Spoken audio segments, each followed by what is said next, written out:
morning, friends. Good morning, friends.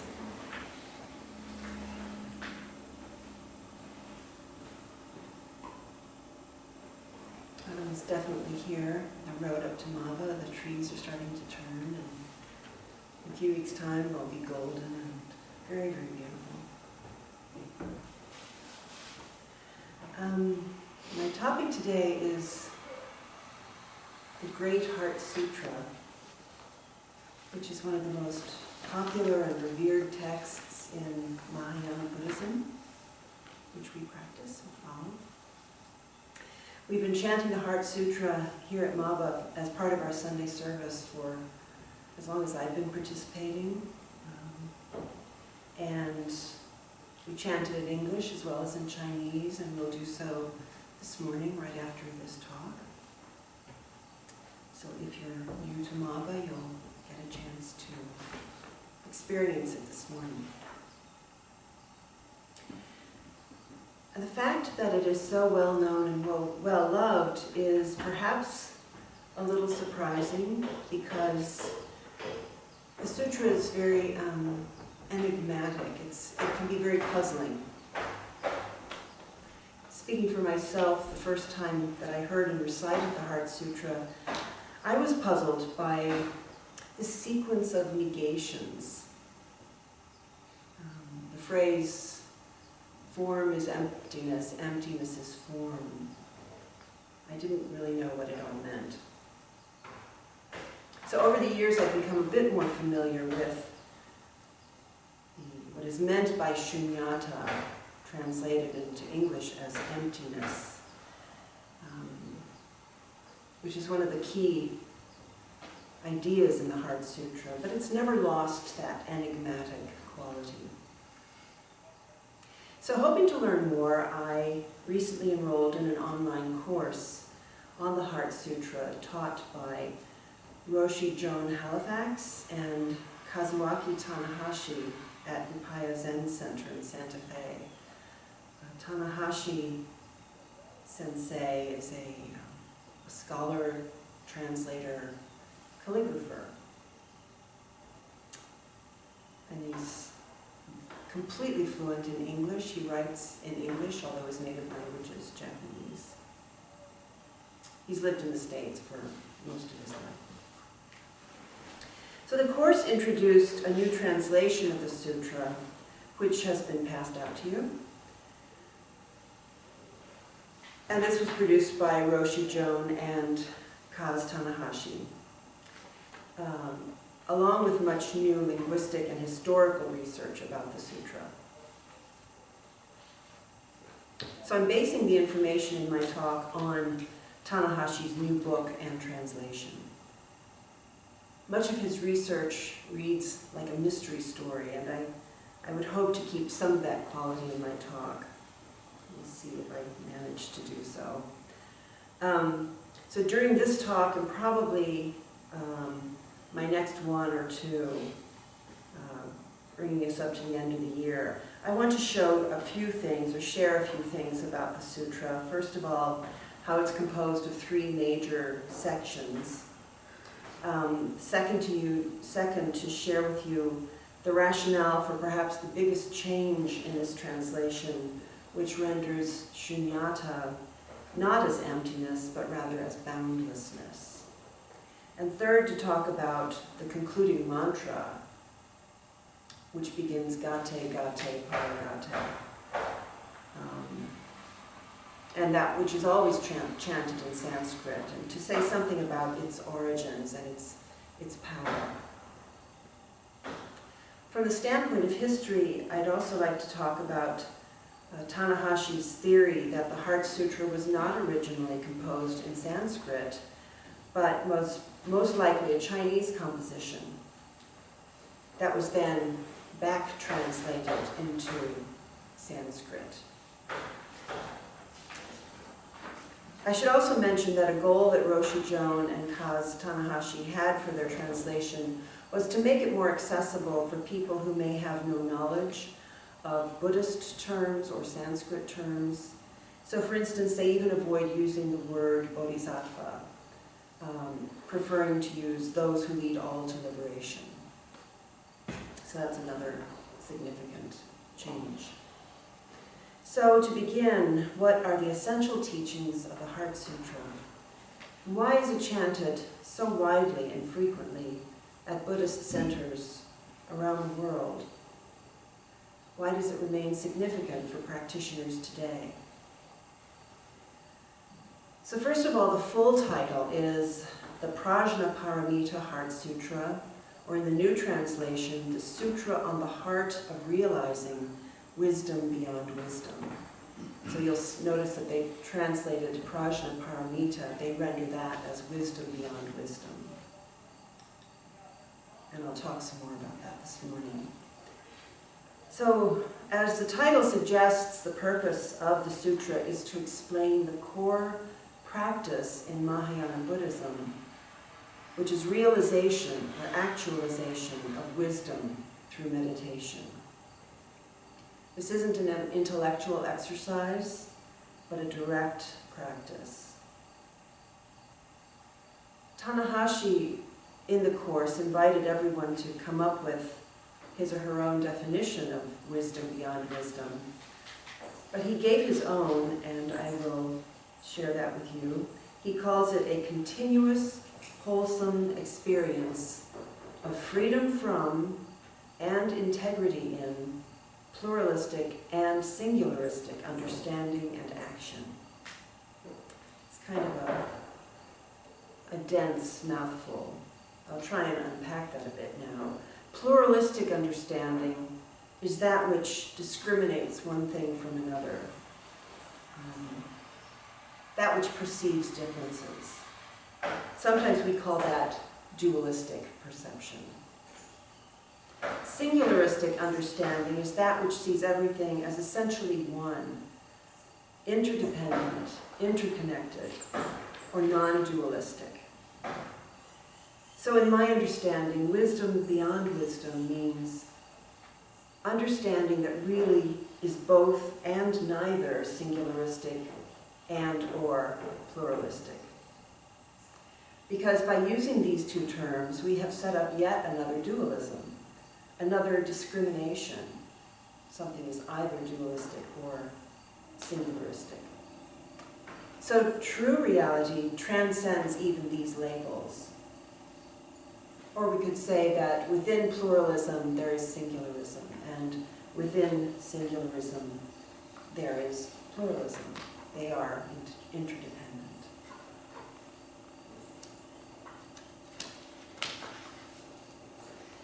At this point, I'd like to turn to a brief history of the sutra. Among the versions that have come down to us, the majority of scholars believe the oldest text to be translated into Chinese by Kumarajiva, who did this and lived in the 5th century of the Christian era. He translated it as the Maha Prajna Paramita, Great Bright Mantra Sutra. But on the other hand, the most widely circulated version in East Asia is the Prajna Paramita Heart Sutra in a translation by Xuanzang. And Xuanzang was a Chinese monk who lived in the 7th century, 604 to 664. And he is credited with bringing forth the Chinese version, which corresponds most closely to the Sanskrit version. And herein lies the mystery. When Xuanzang was 26 years old, he set off on a journey to India in search of answers to questions that he had about the Dharma, and particularly the Yogacara teachings. He was already quite learned and accomplished as a young monk. Moreover, he undertook his journey against the edict of the emperor at that time, who forbade foreign travel.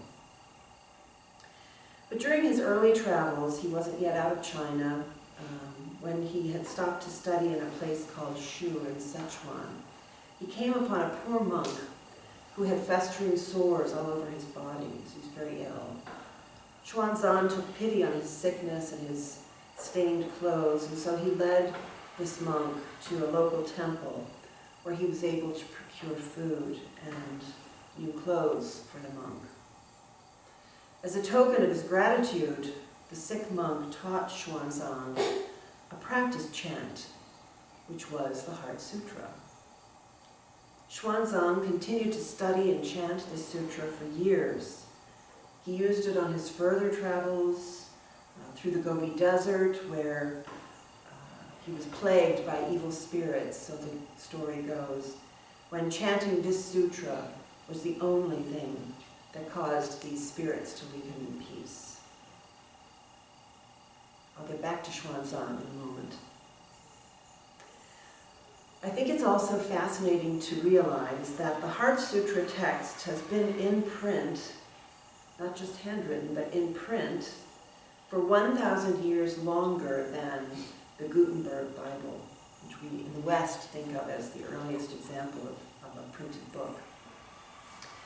Printing plates with hand-carved characters were used to print books in Chinese long before printing began in Europe, and the Prajnaparamita Sutras were some of the earliest texts to be printed in this way. Kaz Tanahashi tells a story in his book about visiting the museum in Korea where all these early plates are kept. His monastic guide was leading him around, and Kaz told him that he was doing research on the Heart Sutra. The monk smiled and said, "Oh, the Heart Sutra is the most important sutra in Korea. Do you understand the sutra?" Kaz replied, "I hope so." And then the monk said, "My teacher says that if you understand the Heart Sutra, you understand the entire Buddha Dharma." So quickly Kaz said, "In that case, I must say I don't understand the Heart Sutra." Getting back to the sutra's history, you might assume that the Heart Sutra was originally written in Sanskrit in India by whomever compiled the Prajnaparamita Sutras, the vast scripture which accompanied the rise of Mahayana Buddhism in the early centuries of this era, the Christian era.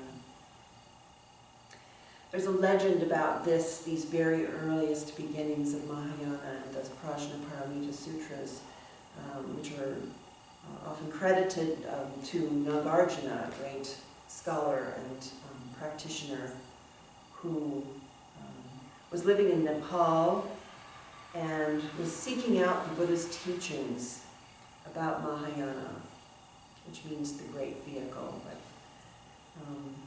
And it's said that these teachings were being guarded by the Naga, which were sort of serpent deities, guarding them in a hidden lake below the stupa in Kathmandu.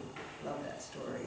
You know, you've seen pictures of this stupa with the Buddha's eyes painted on it. Very large, beautiful stupa in Kathmandu.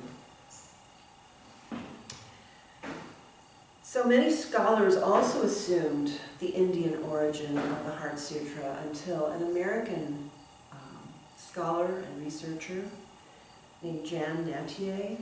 She was an American professor at Indiana University, and in 1992 she published a very different theory. It was assumed that the Heart Sutra was a small part of a much bigger 25,000 line Prajnaparamita Sutra, which Kumarajiva, Xuanzang, and others translated into Chinese. But certain features of the Heart Sutra differ from the larger context, which is confirmed to originate in Sanskrit. For instance, it lacks the traditional opening, "Thus have I heard."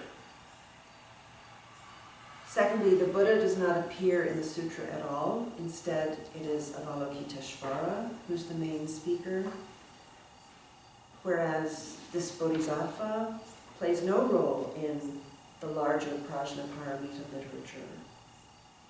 And then there's also the placement of the mantra at the end. And there are other linguistic and stylistic clues that indicate the Heart Sutra was written separately from the larger literature, but I won't go into those. But Natie's theory is that the Heart Sutra was not translated from Sanskrit into Chinese, but was rather translated from Chinese into Sanskrit by Xuanzang. And that the original author was perhaps the poor Chinese monk who gave it to him in his travels, or someone earlier from whom that monk received it. There are some other clues to the Chinese origin. Avalokiteshvara, whose Chinese name is Guanyin, and who is represented at the shrine on the other side of the pond down the hill. Avalokiteshvara, or Guanyin, was revered much more by Chinese Buddhists over the centuries than was true in India. So the choice of Avalokiteshvara as the central figure in this new chanting sutra would be much more likely coming from a Chinese source. Also, the mantra Gate Gate Paragate Parasamgate Bodhi Svaha was also seen in other texts in the Chinese Buddhist canon by the time this Heart Sutra was created, so it's easy to imagine that the composer or compiler of the original Chinese Heart Sutra adapted or adopted the mantra from an existing source and inserted it into the sutra. A biography of Xuanzang was written soon after his death by a monk named Hui Li. In it he relates that during Xuanzang's stay at Nalanda University, which was the great Buddhist university in India, he discovered that this sutra was unknown to Indian Buddhist scholars at Nalanda. So his response was to translate the text into Sanskrit. And Natie suggests under the circumstances he may have done just what we would expect him to do: quietly retranslate the text back into Sanskrit from its original Chinese. Natie also writes, moreover, Xuanzang's biography speaks not of his translation of the text, but of his initial encounter with the sutra in Sichuan. So we see that the likeliest theory about the origins of the Heart Sutra is that it is a Chinese composition, not Indian. And finally, remember that Xuanzang translated the comprehensive Mahaprajna Paramita Sutra, but this big text does not include his translation of the Heart Sutra. Over the centuries, this big text was always considered to be of Indian origin.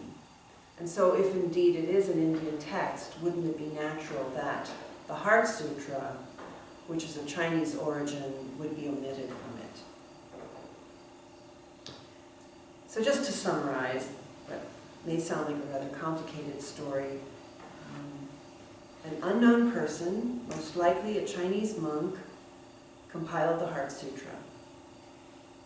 In this case, to compile means to put together different elements that already exist, edit them, and then create an independent text. Perhaps during meditation, this person envisioned the merging of three major Mahayana elements: the figure of Avalokiteshvara, a portion of the Prajna Paramita Sutra, particularly dealing with Shunyata, and finally the mantra that already existed. According to Kaz Tanahashi, this was an excellent idea, as these three elements represented the main pillars of Buddhism in China at that time. First, as I mentioned, Avalokiteshvara was then the most widely worshipped or revered bodhisattva in China. Secondly, Shunyata, or emptiness, derived from the translation of the 25,000-line Prajna Paramita Sutra, formed the central message of the Heart Sutra. And third, with the spread of esoteric Buddhism, the chanting of magical formulas had become increasingly important, which is the reason the sutra concludes with the mantra. That's always been kind of a major puzzling feature of this sutra. I'm going to talk more about that, I think, in my next talk, because there is quite a lot to say about it. It's a very interesting history that I know nothing about. The compilation of the sutra probably took place not long before Xuanzang encountered it, possibly in Western China. And the fact that Xuanzang received it in such a remote area suggests that the sutra had not been well known in central China. That this took place in the provinces, not in the political and cultural centers of China. As his biography noted, Xuanzang received the original version from a sick monk in Western China while he was studying. Having received the sutra in this manner, he made it his practice to chant the sutra, and he also taught it when he traveled in India. During his Indian journey, he tried to collect. His purpose was to collect Sanskrit Buddhist scriptures, but he was never able to find a Heart Sutra text in Sanskrit. Finally, we can imagine, or so Tanahashi suggests, he prayed to Avalokiteshvara for a Sanskrit version, received it from the Bodhisattva during meditation, and used it for his conclusive written translation into Chinese. I want to spend the last few minutes talking about the key idea in the Heart Sutra, which is shunyata.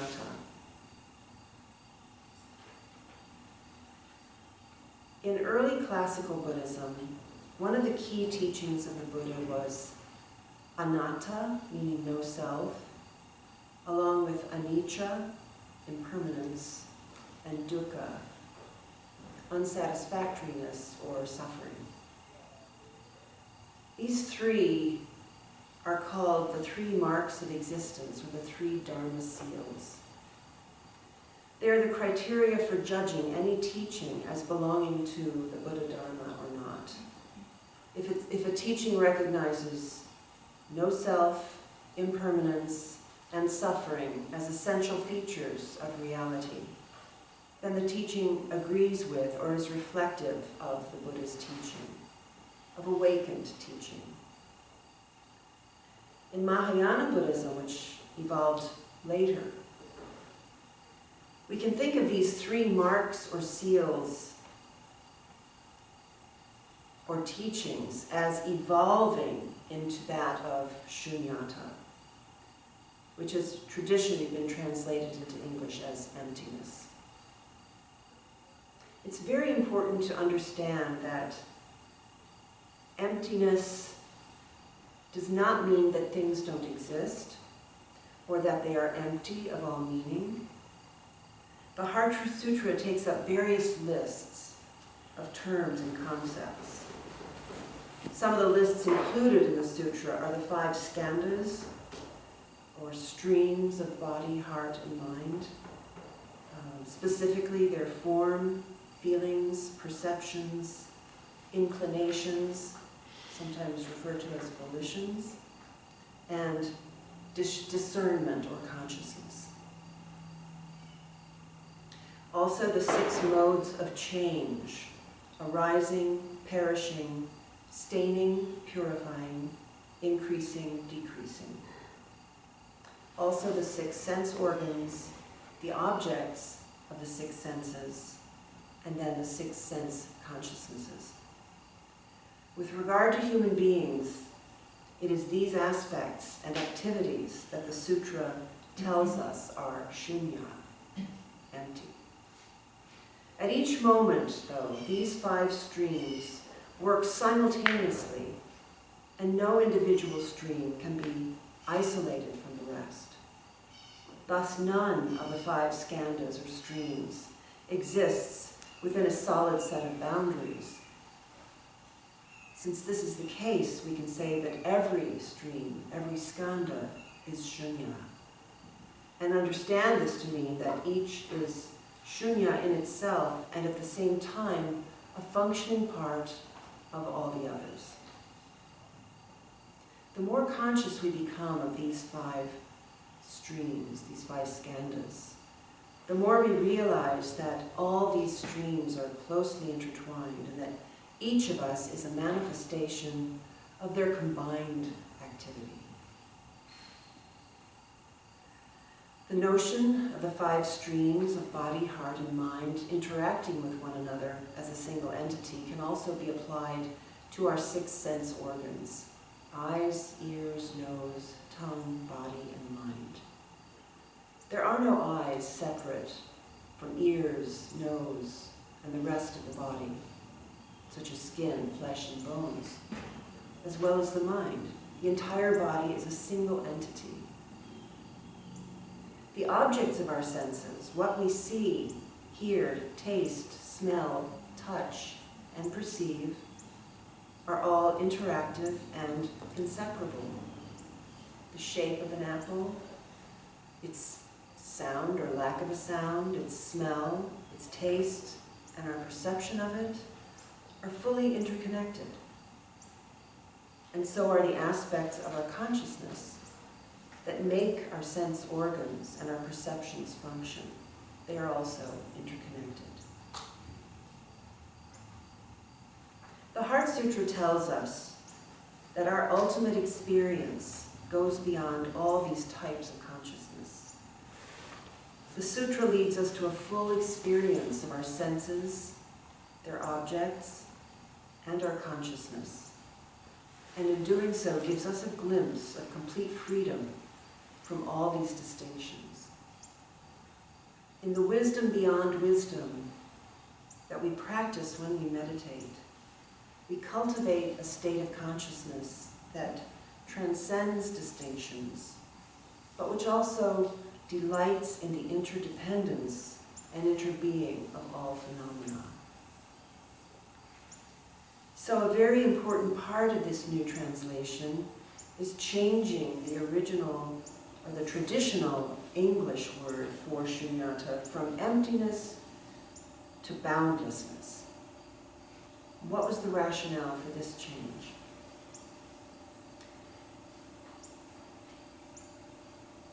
As you can probably sense yourselves, emptiness in English has a number of troublesome associations, such as lack, insufficiency, non-existence, and so on.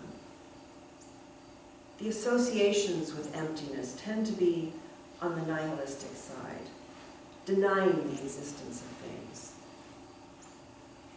Roshi Joan gave her own reason for preferring boundlessness over emptiness by pointing out, I don't know, maybe you know this about her already, a lot of her work is spending time with the dying in hospice settings. And a part of her ministering is chanting the Heart Sutra to people who are about to die. And she said that chanting form is emptiness, emptiness is form, in this setting, made her feel not so good. It had a bit of a depressing feel to it, being directed to someone who is at the end of life. But when the word was changed to boundlessness, the negativity lifted. Form is boundlessness. Boundlessness is form. The dying person, instead of picturing her or himself dissolving into emptiness or nothingness, instead can perhaps anticipate an expansive transformation of his life's influence going on in many different forms. A freedom from the bounded life of ego into the boundless life of no birth, no death. So I will leave my talk here for now, thanking you for your attention, but with much more to say about the Heart Sutra in my next talk in about a month. I hope that I've been faithful to the teachings of the translators and to the teaching of the Heart Sutra, and that this sutra will continue to lead all beings to realizing wisdom beyond